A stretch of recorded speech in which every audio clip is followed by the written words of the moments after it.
Hey everyone, it's Macy G. I am back for another video. I am so excited to see what God has planned for this video, and I haven't done one in a long time, so bear with me.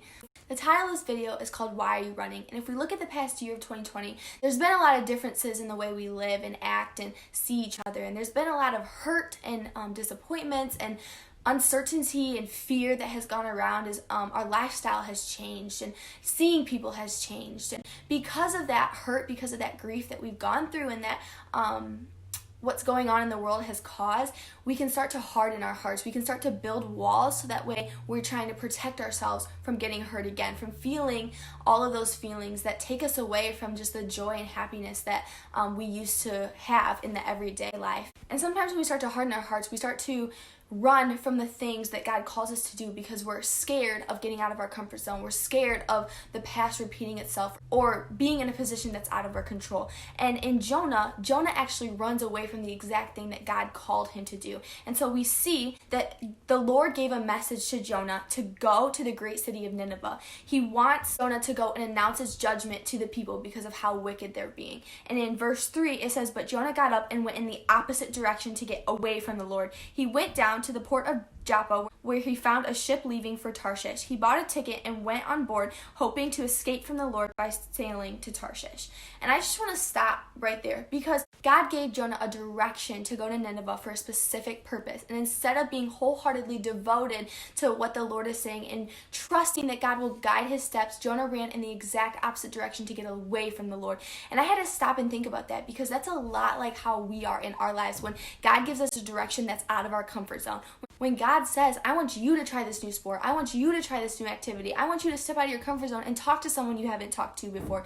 I want you to forgive your ex or your mom or your dad, or I want you to make amends with someone that you haven't made amends with yet." When God tells you to do that and you think that you're incapable of it, or you think that it could cause fear or hurt or anxiety, you immediately have that wall be like, boop, boop, boop, no, no, no, no, no, like danger. You know that like sign in like movies where it's like danger, danger. That's exactly what happens in our brain. Our brain plays that over because we're so scared of the past repeating itself, or we're so scared of having that hurt again that we stop and that we try and run in the exact opposite direction of what God's saying because we don't want that hurt. We don't want to face what God is calling us to do. And honestly, when you don't face that exact direction, you're gonna end up in a storm.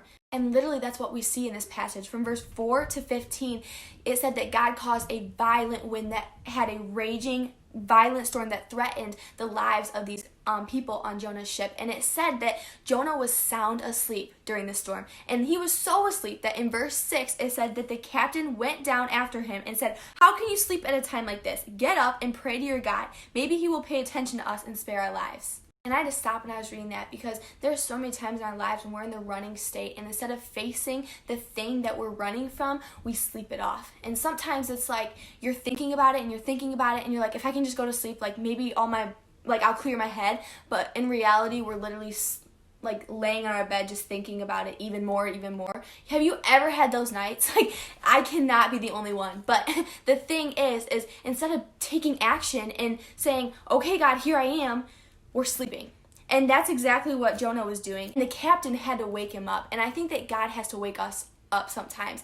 God has to make us open our eyes and realize that we're so far behind and we're so far in our insecurities that we're not taking a step forward into his glory and purpose.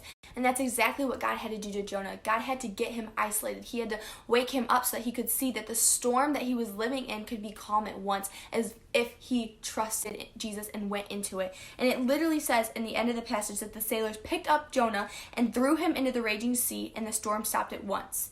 And then in verse 17 it says, "Now the Lord had arranged for a great fish to swallow Jonah, and Jonah was inside the fish for 3 days and 3 nights." I love the word arranged because it means that it was planned for greatness, that God didn't just do this out of the blue, but that there was a plan and there was a purpose for it, and that God wanted to get him alone. He wanted that one-on-one connection with Jonah to find out what Jonah was so afraid of and to remind Jonah that he was with him every step of the way. And I want to remind you guys, don't hide from the thing that God wants you to do because you're afraid.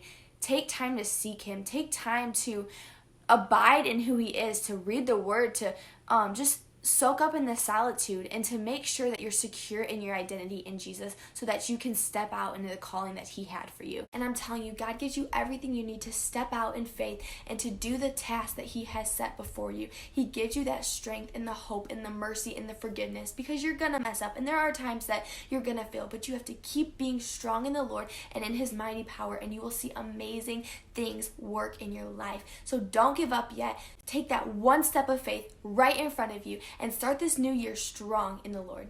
So that was the message today. I pray that as you go into 2021 that you can be bold and that you can fulfill the steps that God set before you. If you have any questions or comments or want to talk, I'll put my social medias in the description below, and I will be more frequent with these videos. I'm hoping one every 1 to 2 weeks, and so I'm so excited to continue this journey with you.